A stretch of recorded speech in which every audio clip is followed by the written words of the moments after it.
Hello. I imagine that most of us, if we are planning on going out for a walk or going somewhere for the day out or a holiday, will check the weather. We have little apps on our phones so we can check the weather, or we'll have a little look on the television the night before or on the morning, because the weather will determine what we're going to wear and what we're going to do that particular day. And I'm amazed how often we put our trust in the weather forecast or the weather presenter.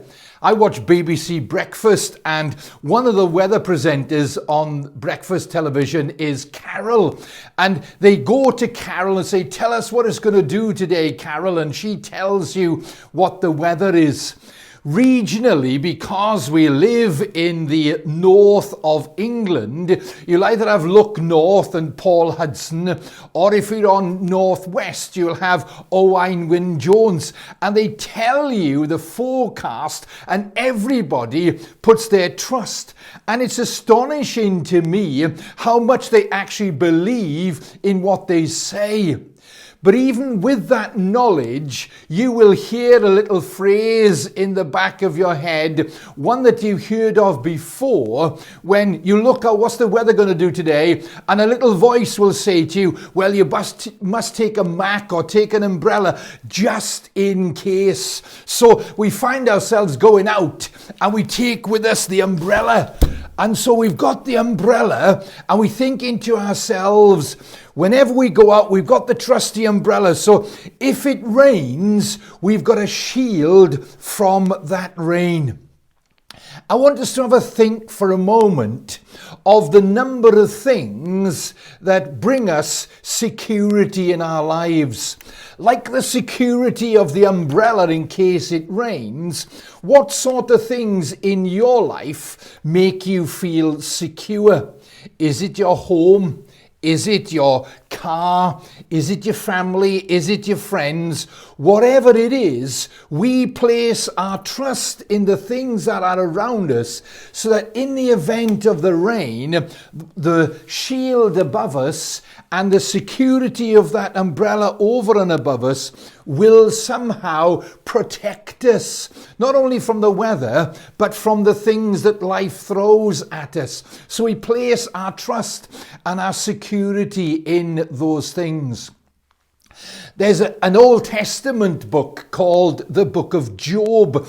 It talks about a man, a character who the Bible describes was upright. His behavior was good. He did what was right. And in the language of the Old Testament, it says that he trusted in God. And as a result of which, he leads a good life. So he's an upright man who trusts in God. He leads a good life. And then all of a sudden, he finds himself confronted with a series of disasters and a series of heartaches.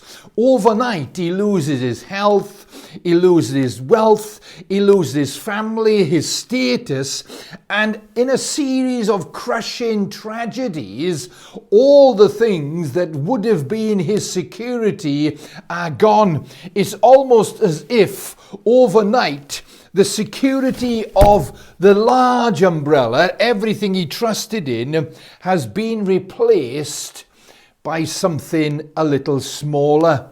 Just imagine for a moment if that was your shield and defense, if that was your security against the rain. Job soon finds himself confronted by those questions as, why has this happened to me? Why now? Why me? And he cannot explain what has happened to him. He has the wisdom of a number of friends around him who offer him various scenarios, and throughout the book you get this to-in and fro-in of conversation between Job and his friends. And then much later on in the book, coming towards the end of the book, Job has a conversation with God, and God speaks out through the storm, and he calls Job to trust in him. even perhaps if that is all he has by way of protection, God calls him to trust. In the face of all the calamities that has befell him, he finds himself having to trust in God when difficult times come. Now, I don't know what you have been through over the past year. I know some of the things that I've been through and some of the different things that I've been confronted with. And on those occasions, you find yourself shaken and you're trusting God shaken. And you want to say, well, why me? Why now? What are you doing about it? But I've got two important lessons for us. Thinking about the security and those things which help us to feel secure, even in the midst of tragedy, even in the midst of suffering, even in the midst when we don't know the answers to the difficult questions in life, I want you to consider two things.